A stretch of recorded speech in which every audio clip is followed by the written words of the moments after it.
This is a reading from Characters of the Reformation by Hilaire Belloc. Chapter 24, Louis XIV. Louis XIV, the great king of France whose reign covers the last half of the 17th century, is the typical figure on the Catholic side of the great drawn battle. He is what we may call the opposite number to William of Orange, though 10 times greater and more important. There was no one on the Protestant side as yet standing out sufficiently to make a prominent figurehead for that side. Therefore, William of Orange is always regarded, in the later part of his life at least, after about 1680, in that capacity. Later, the typical figures opposed to Catholic France and to the Catholic German Empire were the kings of Prussia. In less than a lifetime after Louis XIV's death, Frederick the Great of Prussia became the champion of the increasingly powerful anti-Catholic cause in Europe.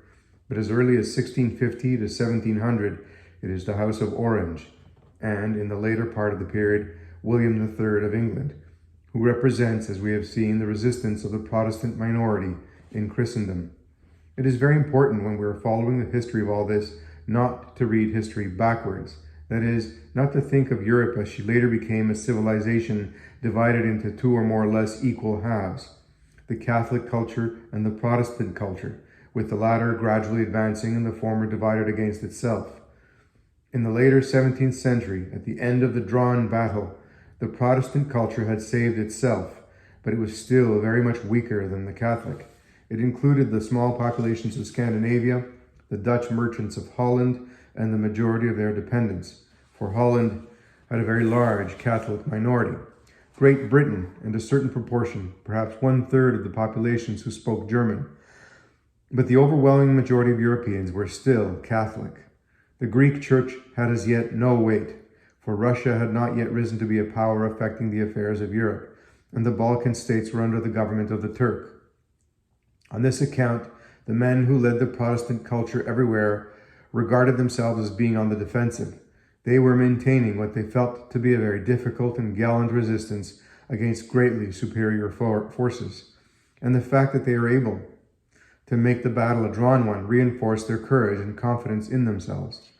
Louis XIV, by far the most powerful government on the Catholic side, was typical of the mixed state into which the religious cause had fallen. He was typical also of the way in which what had been a fairly clean-cut issue in the first lifetime of the Reformation, the issue as to whether the Catholic Church should or should not survive, whether the new heretics should also not break up civilization, had gradually settled down to something more complicated, much mixed up with local and individual interests. It had become, on the Protestant side, not only a question of maintaining Protestant culture, but, for the leaders, of keeping the enormous fortunes which they had suddenly made out of looting the church during the Troubles. Meanwhile, on the Catholic side, the defense of the general civilization of Christendom and of its old traditions was confused and debated by something much less ideal, to wit, the particular national and dynastic ambitions of this and that Catholic monarch. That was why the French, during the whole affair, were hostile to the empire, why Paris and Vienna, the two centers of Catholic civilization, were hostile to each other. And that is why you so often find Rome in alliance, or half-alliance, with non-Catholic forces against the private ambitions of the Catholic prince. Louis XIV's whole reign, from when he ascended the throne as a little boy to when he died an old man in 1715, is illustrative of this. He was the head of the Catholic cause, the strongest individual power in that cause, and yet he devoted half of his energy to keeping the French Church wholly subject to his government and resisting papal authority therein, and all this energy to reducing Catholic Austria. What is called Gallicanism, the idea of national churches existing within the unity of the Catholic Church, and yet maintaining highly developed local powers, was the special creation of Louis XIV and his reign, both at the height of his power at the end of the second third of the 17th century and in the decline of it in the last 20 years of his life. The national and dynastic motive of Louis was at least as strong as the religious motive, and often stronger. Apart from Louis XIV's championship of Catholicism was his armed excursion by invasion of his neighbors. The true explanation of Louis XIV's continually carrying on war outside his own country, is to be found in the immediate past of that country and of his predecessors upon the throne. France had been, almost up to his birth, the battlefield of two religions: Calvinism, the fighting force of the Reformation, and the spirit which gave it all its driving power, was a French thing. The French nobility had taken it up as a weapon to use against the monarchy. There was a moment when it looked as though France would have gone Protestant, even as it was, although this revolution did not succeed. A furious civil war raged for half a lifetime. Richelieu, in the years before Louis XIV's birth, had saved the French monarchy from the aristocratic rebels and prevented the Protestant success, but at the expense of leaving the Protestants a strong minority. Even after Richelieu's death, when Louis XIV was the boy king of France, there had been a violent rebellion against the throne, which had driven the court out of Paris. With the French thus divided among themselves and indulging in their favorite folly of civil war, they naturally and inevitably suffered invasion. Time and again, foreign armies came in from the Spanish Netherlands, what today we call Belgium, and from the German Empire. All this tradition of peril and actual experience of it in childhood had so impressed the mind of Louis that when he came to possess power after he was 18, he was determined upon establishing two things: absolute unity and peace within the realm, and security beyond the frontiers. Either, he said, I must suffer invasion, or I must establish myself in a strong position beyond my frontiers. When the King of Spain died, Louis claimed, through his wife, a Spanish princess, the right to govern the Spanish Netherlands in her name. On his attempt to enforce his right by arms followed all the fighting with which his name is associated in what is today Belgium. The predominance of the French power in Belgium alarmed the Calvinist Dutch merchant oligarchy who governed what is today Holland, and who had only just established their independence from Spain. They found they had got rid of the power of Spain immediately to the south of them in Brussels, only to see the much more formidable power of France, with great armies immediately at their doors. The Dutch would sometimes ally themselves with Louis XIV in order to lessen this danger. More often they would be openly his enemies, but whether actually hostile or nominally allied, they always regarded Louis XIV as the great danger to their new state.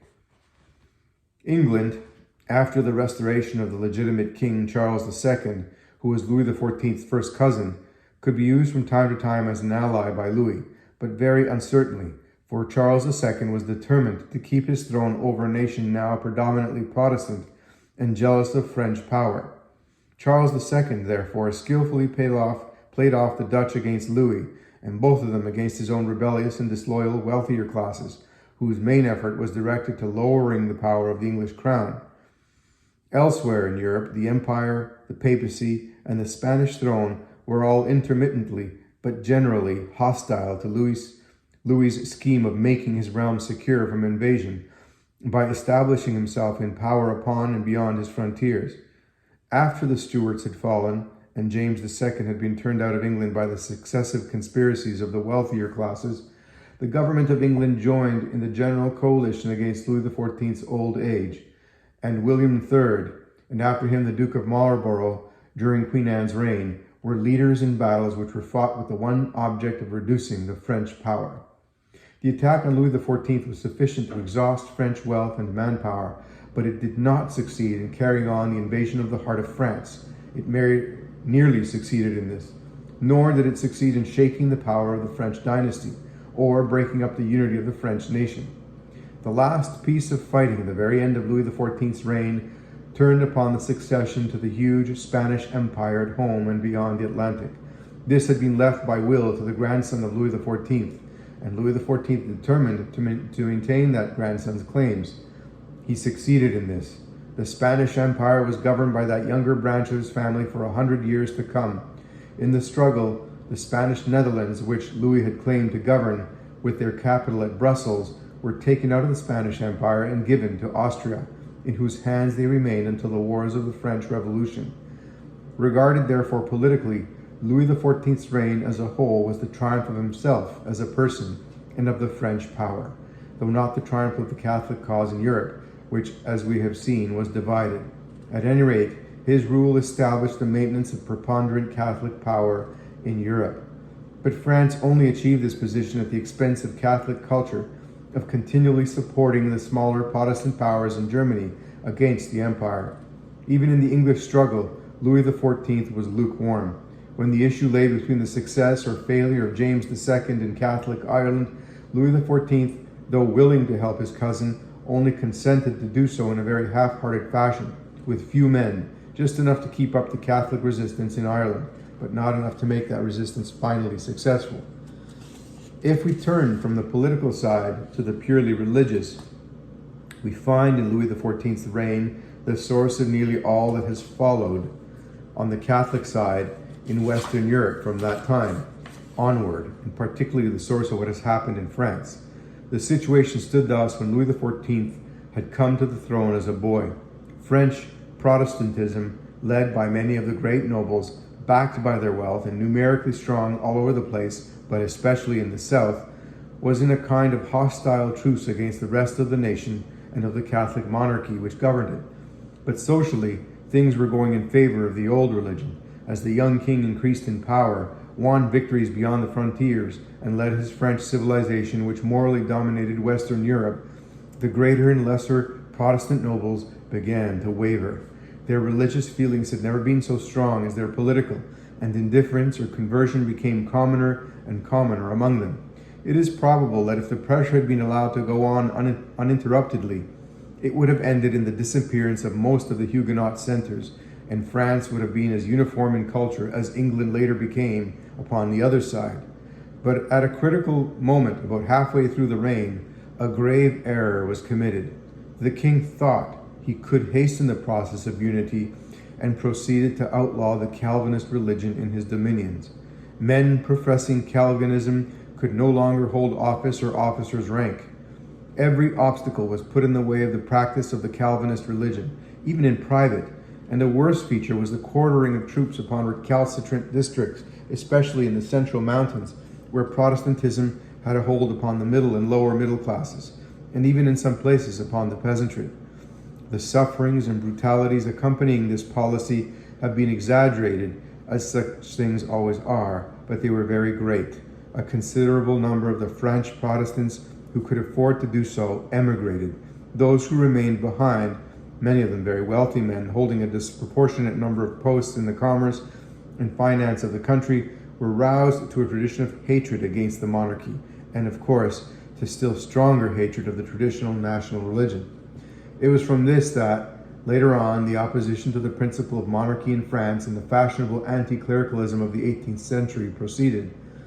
This sudden decision of Louis XIV to impose unity by force is known as the revocation of the Edict of Nantes, because a lifetime before, it was by an edict called the Edict of Nantes that the French Protestants had been given their privileges when the great religious wars had ended in a sort of truce.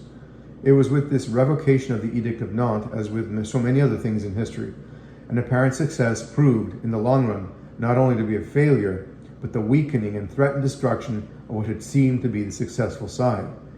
There is a close parallel between all this and the corresponding action of England against Ireland, where the effort was also one to impose unity by force. There, an effort which at first apparently succeeded to the complete ruin of the Irish people and their religion, was found after about a century, the same lapse of time as tested the French business, to have failed. It left behind a permanent source of weakness to the victor. But if we sum up the reign of Louis XIV as a whole, we see it in this light. It finally sets the seal on the European reaction towards Catholicism, which had begun more than 50 years before Louis XIV was born. As to France herself, his court, the great poets who lived in it or influenced it, the great prose writers, the great churchmen, the great generals, all made French influence, and therefore in a high degree, the Catholic culture as a whole, the normal culture in Western Europe. When Louis XIV died, the drawn battle appeared to have been settled once and for all on its last lines. The small but vigorous Protestant culture had been maintained and was in possession of Great Britain, Scandinavia, and a large majority of the German-speaking people, but the Catholic culture was still overwhelmingly the most numerous in Europe and seemed secure from further molestation. As is nearly always the case, the thing which seemed obvious to contemporaries was, as a fact, an illusion. Catholic culture in Europe was to meet a new foe within its own body, to wit, the skeptical, anti-religious movement which has marked all the last 200 years in France and Italy. The small Protestant powers were destined to increase vastly in political strength and still more in wealth through commerce and activity overseas. But all that was for the future.